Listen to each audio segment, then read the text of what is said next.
Good evening. After a brilliant opening weekend in the Barclays FA Women's Super League, Week 2 had a lot to live up to. Here's what's coming up on the Women's Football Show. The blue sides of both London and Merseyside needed to bounce back from opening round defeats. Having put Everton to the sword, Manchester City were looking for more of the same against Spurs. And there were contrasting refereeing fortunes on match day 1 for Arsenal and Reading. Could the Gunners build on their impressive win over Chelsea? Well, lots to look forward to then, all in the company of the Aston Villa defender Anita Asante, who has decided to stay around in London after her side's visit to West Ham on Saturday. More on that later, as well as big drama in the game between Manchester City and Spurs. But first up, Everton travelled to Kings Meadow to face Chelsea, who last weekend became only the third WSL champions to lose their opening match of the following season. Arsenal are ahead against the champions. And here's Cuthbert, 1-1. He gets a shot away, it's a ripper. And Arsenal are 3-1 up against the champions. But she's a yard offside. Vanilla Harder, 3-2. Well, it's an upset. It's Arsenal 3, Chelsea 2.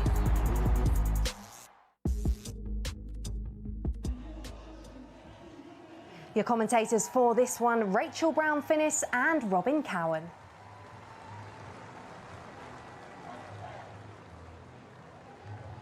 And off the back of both defeats, both sides have made 3 changes. Chelsea have brought their big guns back after their defeat to Arsenal. Sam Kerr and Frank Kirby, the most potent partnership in the league last season, start together. They provided 53 goals between them last season.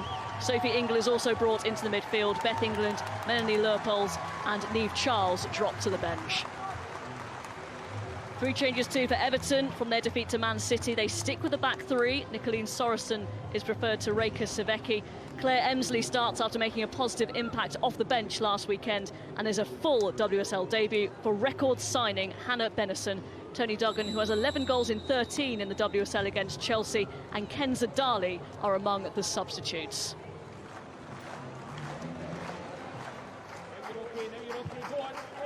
So again, Everton coming up against a side that they haven't had much joy against early on this season.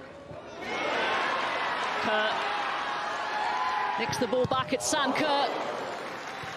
Couldn't beat McKeever at the near post. Narrowed the angle, really. Limited options, but good position from Sandy McKeever.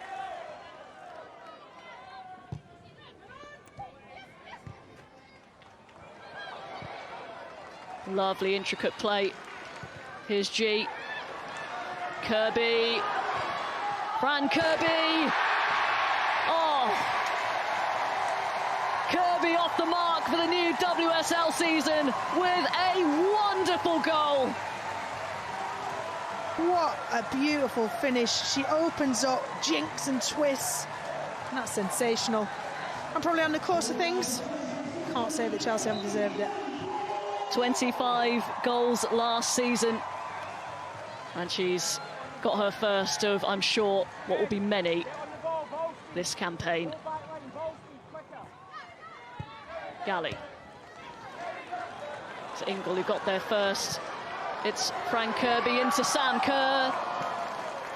And I think she knew she was about to be clattered by Gabby George.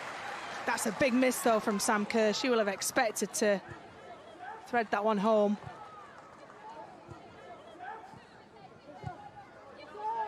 Chelsea come again. It's Harder. Oh, inches wide. Everton not really doing themselves any favours, though. Turning over possession in really dangerous areas. If you're playing out short in tight areas, information's got to be there with clarity from the goalkeeper, from the defenders.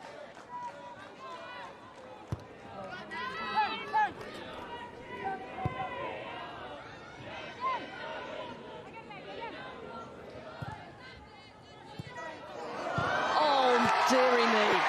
Oh, I mean, there are gifts, and then there's that. Megan Finnegan with a miscue, and Sam Kerr with an open goal, and she wasn't going to miss that. Really bad error from Meg Finnegan. just a lapse of concentration. The worst possible start to the second half for Everton. Wrighton.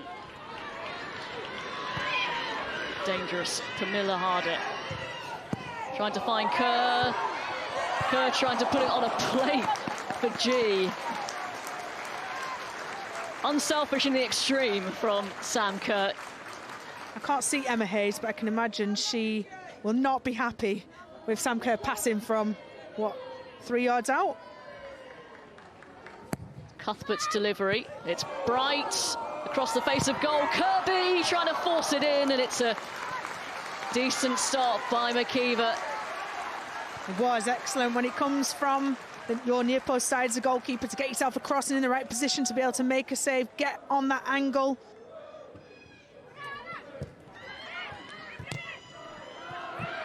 It's a good win by Sam Kerr this time. Finds Kirby, is allowed to make her way nearer the penalty area. It's Kerr, miscue, Harder off the post. Oh, she probably had a little bit more time than what she recognised. Lovely crisp play. But as Pernilla Harder gets on that ball, she actually has a little bit of space. As she turns and spins at speed, let off for Everton. Game number 251 for Emma Hayes today. 10th season as Chelsea manager.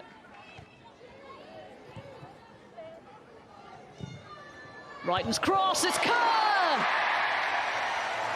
And that should just about wrap things up for Chelsea. 1 for Kirby, 2 for Kerr. They've hit the ground running in their opening home game of the WSL season. That's what Emma Hayes wants to see from Guru Wrighton. It's a pinpoint cross. Pace is already on it. She's just got to direct it into that bottom corner. Quality all round, and 3-0 to Chelsea, you have to say. It's fully deserved.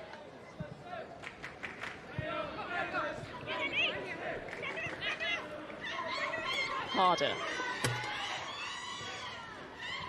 They perhaps should have a goal this afternoon. Wrighton. It's come all the way through to Cuthbert! And it's in! Beth England on her first touch. I mean, what a strike from Erin Cuthbert. Absolutely rattles the upright there. I mean, if Beth England feels a little bit hard done by being sidelined from last week's performance and certainly reduced opportunities last season, and this one was gifted to her. Lovely strike from Erin Cuthbert. And for the second game in a row, Everton concede 4.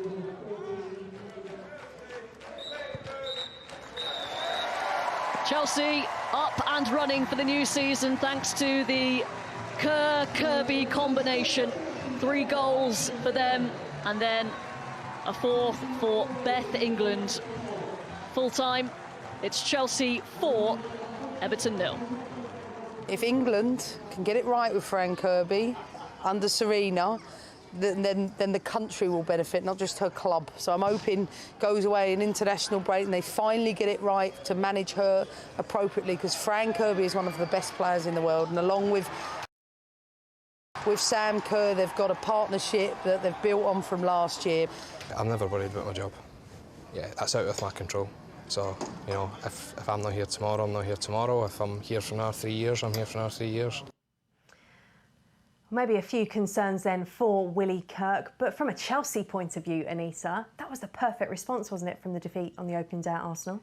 Yeah, absolutely, Emma. Couldn't have asked for more from her players to, hit the ground running, started off with good intensity, but they were very patient in their play. And then, we knew they were going to get a chance to score because they were knocking on the door early on, and they got their rewards. Yeah, I did actually interview Emma post-match because we were at that game, and she actually said, I could ask for more actually because I wanted more goals. And having watched that game, the chances did come from early on, didn't it? It always looked like they were going to get the breakthrough. It was just a surprise they didn't get it sooner.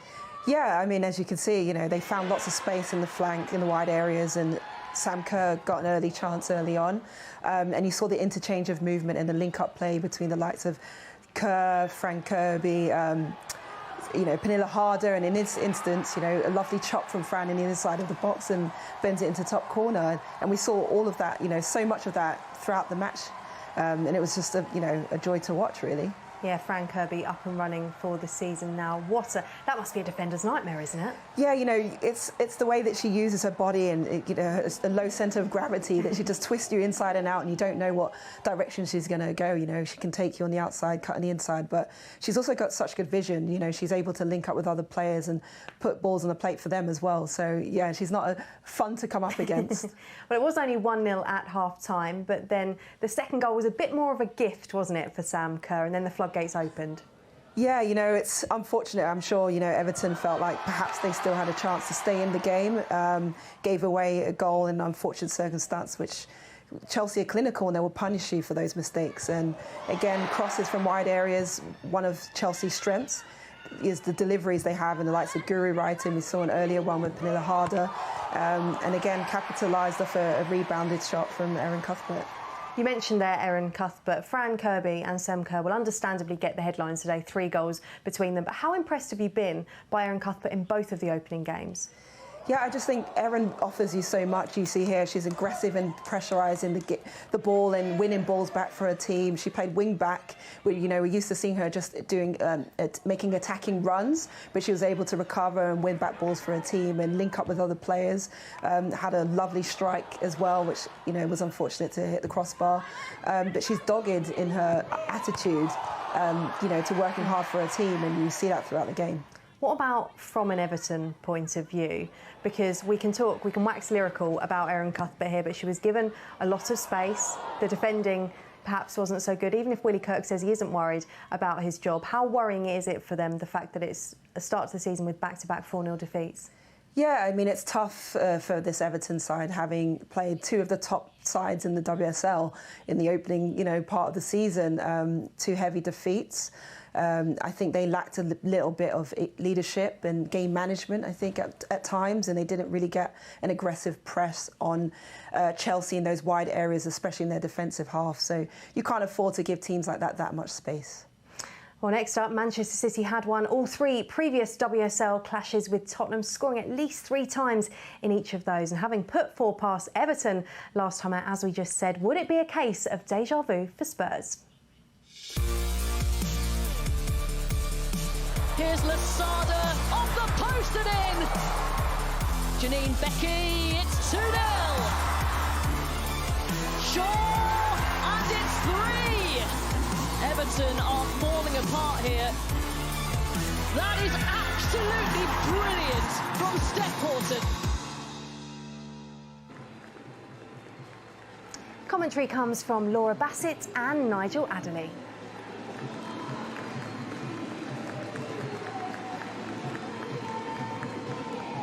Gareth Taylor continues to rotate in the light of a lengthy injury list and the number of players lacking full fitness following the Olympics.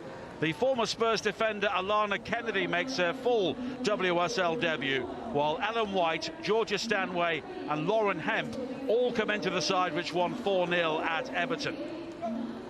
Becky Spencer is restored to the Tottenham goal, with Tina Corpella dropping to the bench. Last week's match winner Kit Graham has also left out, with the Australian international Kia Simon available after receiving a work permit. She had spells with both Boston and Houston in the NWSL.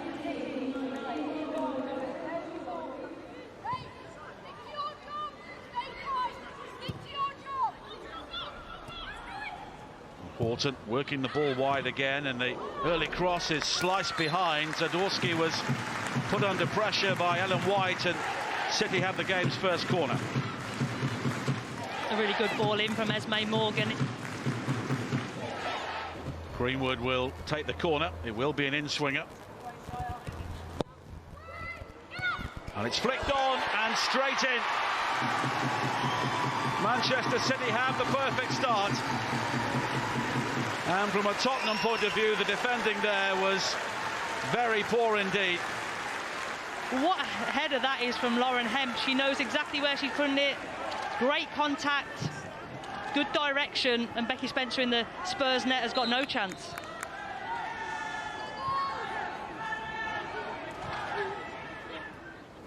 Manchester City have won 15 of their previous 16 games in the WSL.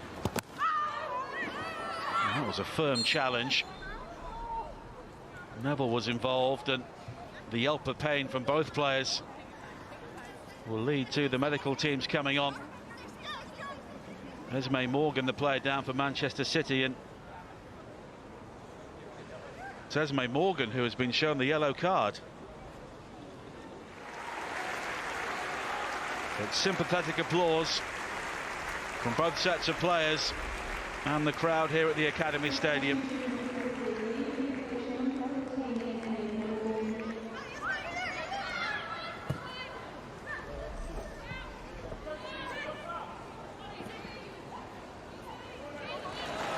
Stanway winning it back from Neville. She can break into the penalty area and she hits the post.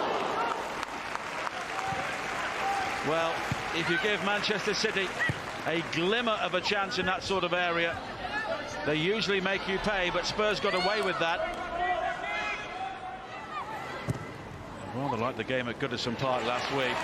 The two central defenders for City are having so much time on the ball. As a result, they always have an opportunity to build, and Ellen White almost made it two, and she was denied by a fantastic Becky Spencer save.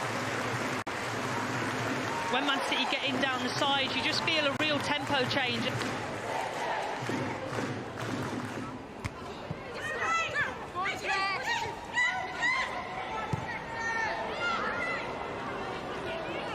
Obugagu. Naz waits in the penalty area, so too does Graham, and the shot from Williams, and Spurs are level. And it's the veteran Rachel Williams,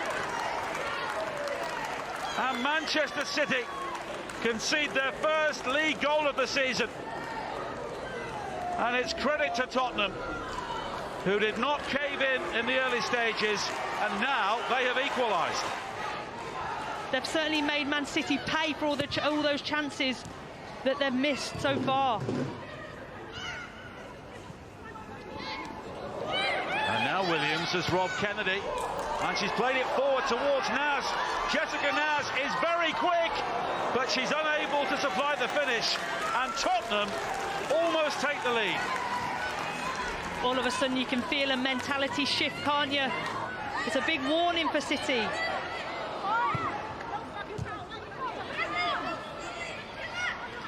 Here is Hemp.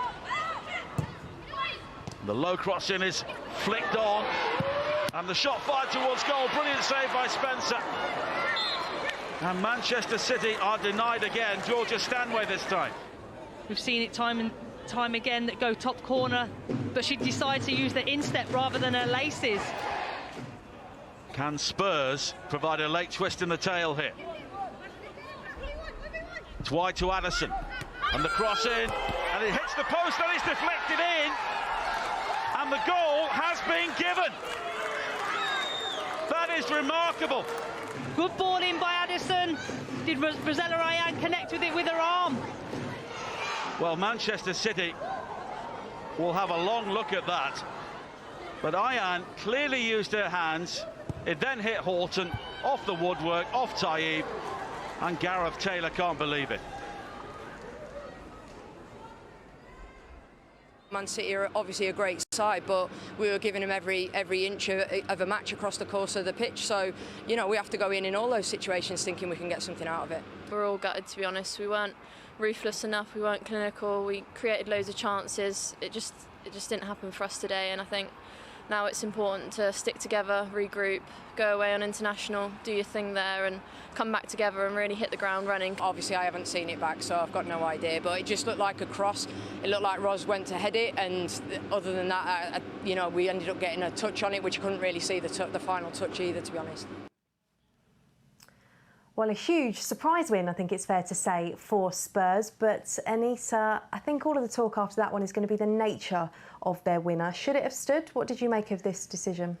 Yeah, my personal opinion was that was a complete handball. And Man City were unfortunate to not get the decision. Obviously, you know, Ayan has made an attempt to jump and, you know, perhaps she's wanted to go with her head, but it has hit her hands.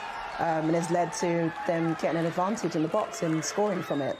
There wasn't too many claims there from the Manchester City players. Is it often just quite hard to see what's going on in those situations? Yeah, I think especially when you're in the box and it's a quick delivery, you know, whipped in like that, and defenders are focusing on their players and trying to mark them, that you might miss it in a situation like that. But this is where you want the officials to step in and, you know, the rules of the game to be implemented. And if you're lucky, you get that decision and it goes right for you. Flashback to a week ago, and Chelsea manager Emma Hayes was calling for VAR and goal line technology to be introduced after this goal for Arsenal against her side was given when it was, as we can see, offside. Yeah.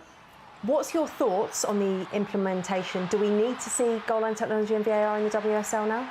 Yeah, I think, you know, it's the elite level of the game, and it's these fine margins and these decisions that lead to points on the board or not, and actually can determine the position of your team in that season in the table. And, you know, there's not many games in our league, so when you're fighting to win championships or stay up from relegation, these decisions matter. Yeah, that other decision, of course, coming in Manchester United versus Reading, where goal line technology would have shown the board gone over the line. In terms of Manchester City, though, it's been a bad week for them, hasn't it? Crashing out of the Champions League and then losing today. What do you make of their chance of the season? And for Gareth Taylor, is he under pressure? Yeah, I think Man City will be feeling a little bit of pressure now because, you know, they would have wanted to focus all their attention to the league now and get to a good start and get some results behind them. And, you know, they had a lot of chances today but weren't clinical enough and ruthless in those moments, and allowed Tottenham to stay in the game for, you know, manage the game and stay in it for a long period of time. And Tottenham were fortunate enough to get a decision that went their way today. Yeah, huge 3 points for Tottenham. Now we're going to turn our attention to the other side of North London. And Arsenal went into their match at Reading unbeaten against the Royals in their last 10 meetings. Watching to see if that run would continue was Phil Blacker.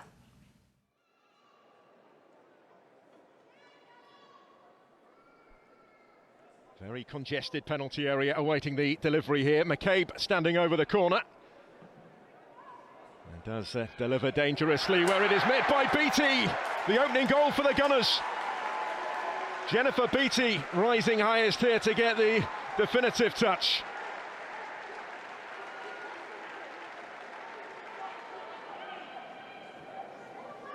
Options either side for Arsenal. This is Miedemar, no way through. Manum, and it will break here for Beth Mead. Really good finish. And the Arsenal lead is doubled half an hour in. And Beth Mead, who scored twice on opening weekend last time out, does so again here in emphatic fashion.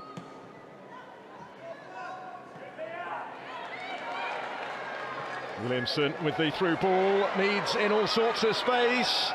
And still, and Miedemar, and it's 3-0 Arsenal. Reading carved apart. Mead so unselfish in teeing up Miedemar. Arsenal scoring twice in 2 minutes. And they are racing clear. Really well crafted goal.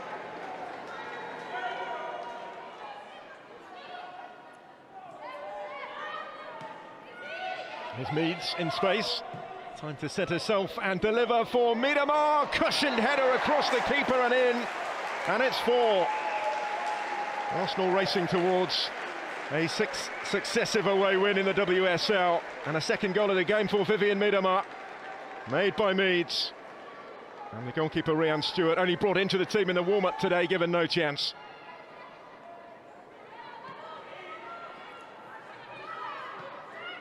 This is Rowe.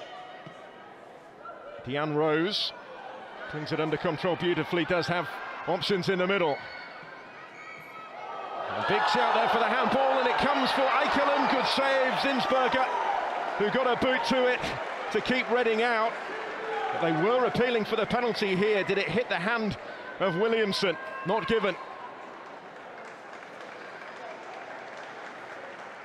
I think we're doing a good performance today, well enough to win, but we have things to improve, things to do better. We're at a good place right now. We have a good foundation, and I think the players are at a good place now, going away with the national teams. We went out to press them in the first half, and I think for 20 minutes it worked. I think it was just individual moments that, in terms of decisions on when to release, when not to release, that caused us a problem, and I think that they're the bits that we they're rectifiable, and that's what I said to the girls. Like, there's nothing.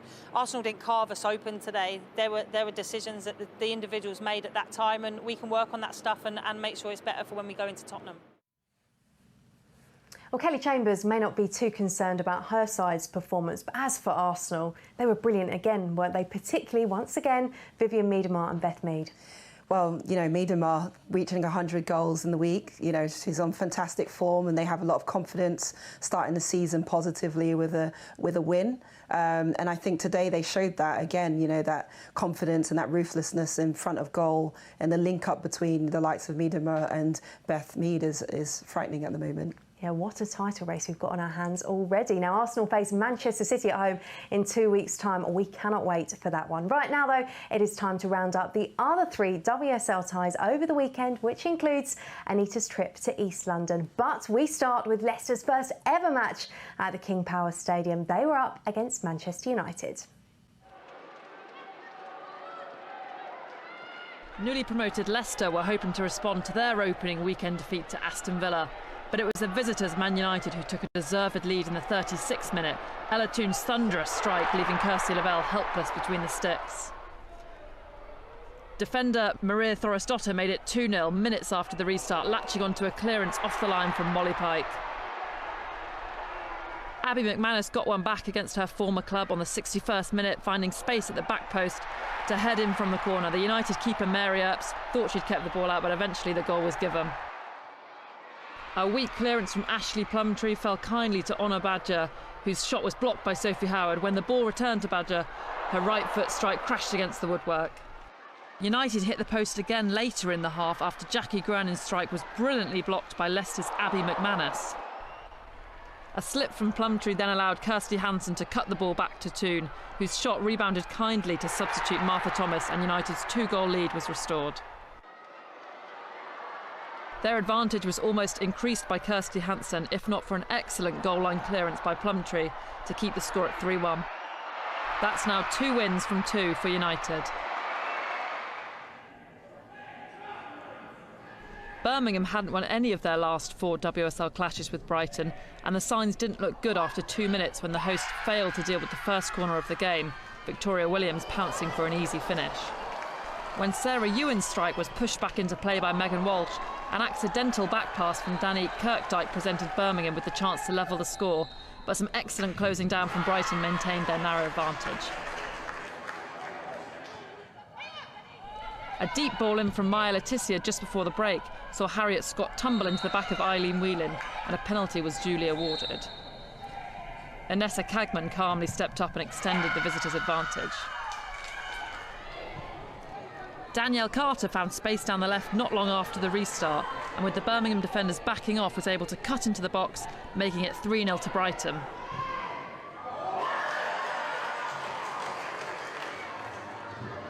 Carter was again involved in the next goal, laying off to Cagman, whose cross found Emma Cavisto, her header making it 4-0 to the visitors. When Kaylee Green latched onto a ball from Emily Simpkins on 70 minutes, her lob over Emily Ramsey wrapped up a fine afternoon for Hope Powell's side.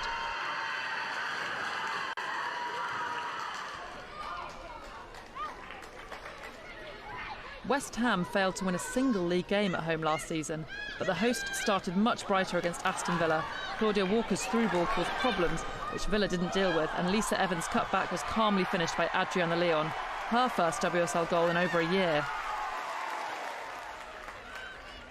The longer the game went on, the more threatening the visitors began to look. Substitute Ramona Petzelberger's left-footed strike coming back off the post, before new signing Emily Gielnik thrashed the rebound wide. Villa's pressure finally told in stoppage time. The West Ham defence failed to deal with Sarah Mailing's initial cross and Mads Pacheco's effort from range. Petzelberger then directed her effort goalwards, and for the second week in a row, Remy Allen found herself in the right place at the right time. Carla Ward's side have now taken 4 points from losing positions in the opening 2 fixtures. Well, Anita, no wonder you've got a smile on your face. It's been a good start to this season for Aston Villa, coming from behind in 2 games. Yeah, I'm really happy with the team. We came back twice, showed a lot of character and resilience to stay in the game and get a goal back. Well, let's take a look now at the Barclays FA WSL table after the second round of matches. Now look at this, Brighton, wow, 7 goals and none conceded in 180 minutes of football. Now Chelsea are in 6th after their 4-0 win over Everton, while Man City are in 7th. The Toffees, along with Leicester, Birmingham and Reading, are still to get off the mark.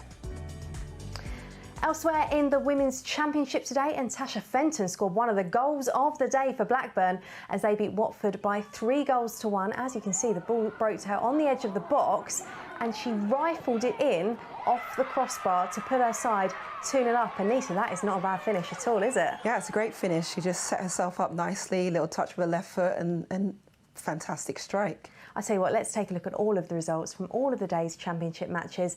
And there were wins for Durham, Blackburn, as we've seen, Sheffield United and Lewes, while Crystal Palace and Sunderland shared a point, as did Liverpool and Bristol City, where both sides finished with a player sent off. Let's take a look at the table then, because Sunderland lead the way with even points for their opening 3 games. Watford and Coventry are without a win or a point so far. Now, coming your way on the BBC, the iPlayer will have highlights of the women's ODI series against New Zealand, which starts on Thursday.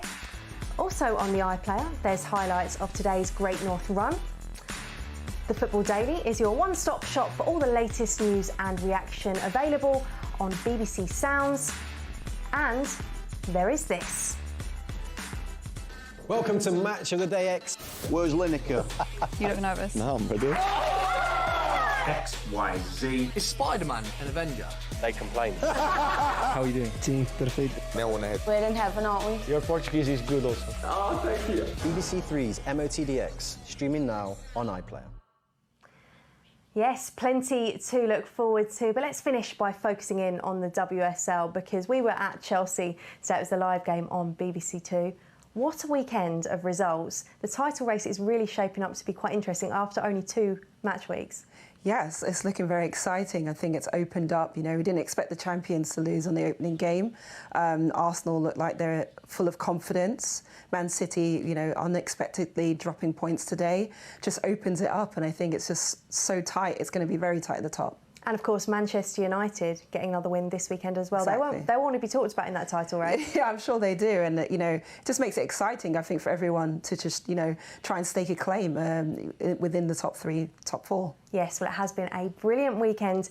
Again, that's all from us today, though. We've had goals galore on the women's football show. It's been brilliant to have Anita's company. We'll leave you with the defending champions who bounced back from defeat last weekend in style. Goodbye.